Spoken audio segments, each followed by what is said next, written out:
Ei, outra história incrível aconteceu comigo recentemente. Sim, eu sou um cara de sorte. Eu acho. Era sábado e meu avô me pediu para ajudá-lo a limpar a garagem. Achei que seria um dia muito entediante. Se eu soubesse o que estava por vir... Eu estava classificando as caixas e me deparei com uma calculadora. Queria verificar se ainda estava funcionando. Então coloquei pilhas novas, apertei ligar e... tudo sumiu. Estava tão escuro que eu não conseguia ver nada ao redor. Tive a leve sensação de ser empurrado para algum lugar. Um momento depois, pude ver novamente. Eu não estava mais na garagem, mas no meio de uma rua estreita. O que tinha ocorrido? Como isso aconteceu? Não, poderia ter sido a velha calculadora, mas o que mais poderia ser? Será que era mesmo uma calculadora? Andando ao meu redor, havia pessoas vestidas com saias que pareciam kilts e sandálias. Olhei em volta e, ao longe, vi uma pirâmide. Era uma pirâmide de Gizé? Será que eu estava no Egito? Uau! Parecia que a calculadora era uma espécie de máquina de teletransporte. Mas então outro pensamento me ocorreu. E se houvesse apenas uma pirâmide? Deveriam ser 3. A primeira foi construída pelo faraó Kelps, em 2550 a.C. A segunda, o monumento da Esfinge, foi erguida 30 anos depois pelo seu filho, o faraó Quefren. A terceira e menor surgiu 30 anos depois, por obra do faraó Miquerinos. Mas eu ainda podia ver claramente que havia apenas uma pirâmide. Isso significava que a calculadora não apenas me teletransportou através do espaço, mas também do tempo. Era uma máquina do tempo e eu estava em algum lugar por volta de 2550 a.C., quando apenas uma das grandes pirâmides de Gizé havia sido construída. Então eu estava no Antigo Egito. Era difícil de acreditar, mas inútil tentar negar, porque eu podia ver com meus próprios olhos. Até me belisquei, mas não era um sonho. Parecia que ninguém conseguia me ver. Desci a rua e era fantástico estar ali. Você sabia que provavelmente os egípcios foram os primeiros a calcular que um dia dura 24 horas e a criar um calendário de 365 dias?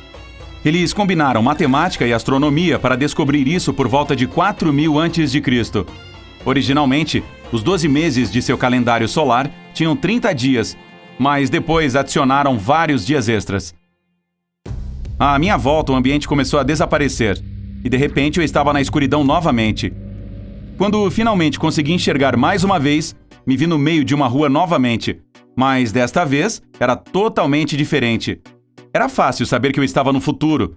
Havia áreas verdes no telhado de todos os edifícios. Vacas pastavam lá em cima. Árvores e vegetação se estendiam ao longo das estradas. Para usar o espaço, havia estradas acima de mim também, em muitos níveis conectando tudo. Enquanto eu olhava ao redor, tentando encontrar um carro voador, alguém me chamou. Olá! Um jovem estava olhando diretamente para mim. Você é muito estranho. De onde vem? Estados Unidos. Eu não acho que ainda usem esse estilo de roupa lá. Quer dizer, de que era você vem? É um viajante do tempo, certo? Eu estava surpreso. A viagem no tempo era algo tão comum aqui? Eu disse que era de 2021 e recebi em troca um "Uau! Você é muito velho!" Ótimo! Caminhamos um pouco e aqui está o que aprendi com o cara. Primeiro, ele conseguia me ver quando ninguém no passado era capaz, porque o passado foi preservado historicamente e não podíamos ser participantes, então não mudaríamos nada. Eu estava na Indonésia no ano de 2176. Para minha surpresa, o cara tinha 45 anos, mas não parecia ter mais de 25. Em média, as pessoas agora viviam 120 anos e envelheciam mais lentamente devido às melhorias progressivas na saúde e na tecnologia.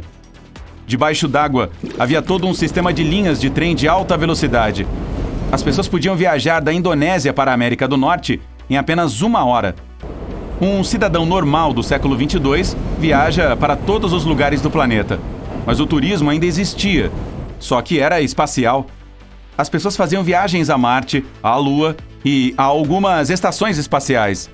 1 bilhão de pessoas já viviam em Marte. Ainda assim, a população da Terra estava crescendo continuamente e as pessoas agora estavam se mudando para debaixo d'água. Já havia 3 grandes cidades lá embaixo e outra em construção.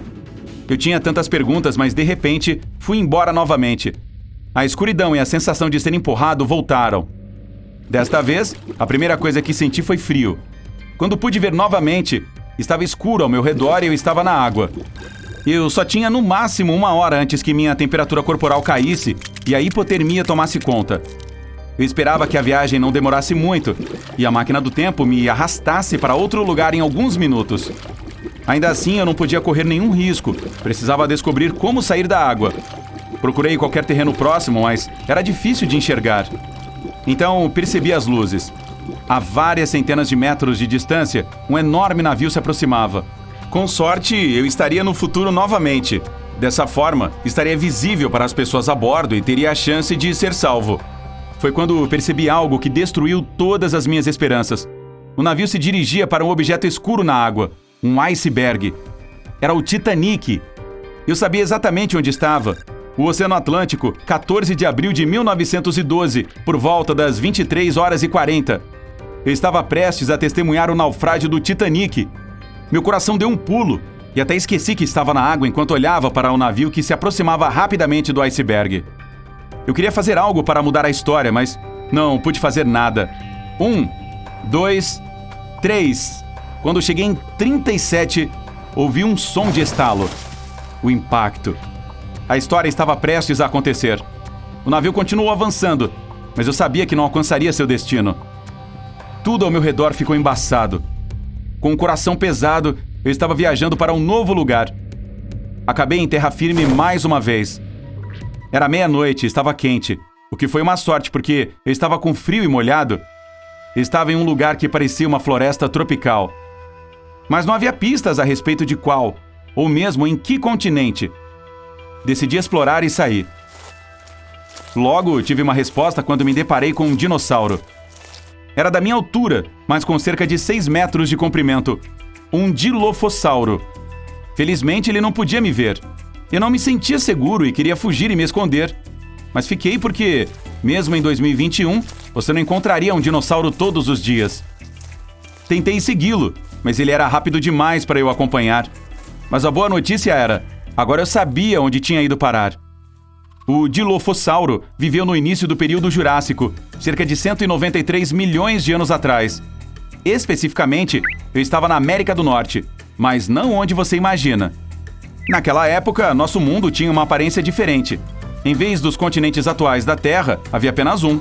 O supercontinente Pangeia se estendia de polo a polo. Então, eu estava na América do Norte. A Eurásia ficava no Nordeste. Abaixo da América do Norte estava a América do Sul. À direita disso estava a África. Abaixo disso havia a Antártica, a Austrália e a Índia. Sim, a Índia estava muito longe da Eurásia antes de viajar para onde estaria em 2020. Imagine se os continentes não tivessem se separado. A Índia seria um país bem frio. Então, eu estava na Pangeia. Mas o processo de separação dos continentes já havia começado. A América do Norte estava se afastando do resto do continente, movendo-se a 2,5 centímetros por ano. Ainda assim, levaria milhões de anos a mais para chegar onde estava em 2020. E mesmo no século XXI, estava sempre se movendo. Continuei vagando pela floresta e, devo admitir, foi muito assustador. Estava cheio de animais estranhos como enormes insetos voadores, lagartos de mais de 1 metro de comprimento e todos os tipos diferentes de dinossauros. Eu não conseguia lembrar o nome de todos, e estava estudando uma criatura bizarra quando um dos insetos gigantes passou direto pela minha cabeça. Tudo ficou escuro e fui embora novamente. Abri os olhos e me encontrei na garagem. A bateria da calculadora esgotada. Meu avô entrou e perguntou como estava indo. Mostrei a calculadora e perguntei o que era. Uma calculadora, ele respondeu. Só isso? Só uma calculadora? Não leva você a lugares? Só isso. Ela apenas calcula. Mas eu sabia que minhas viagens aconteceram de verdade. E suspeitei que meu avô também soubesse o segredo da calculadora.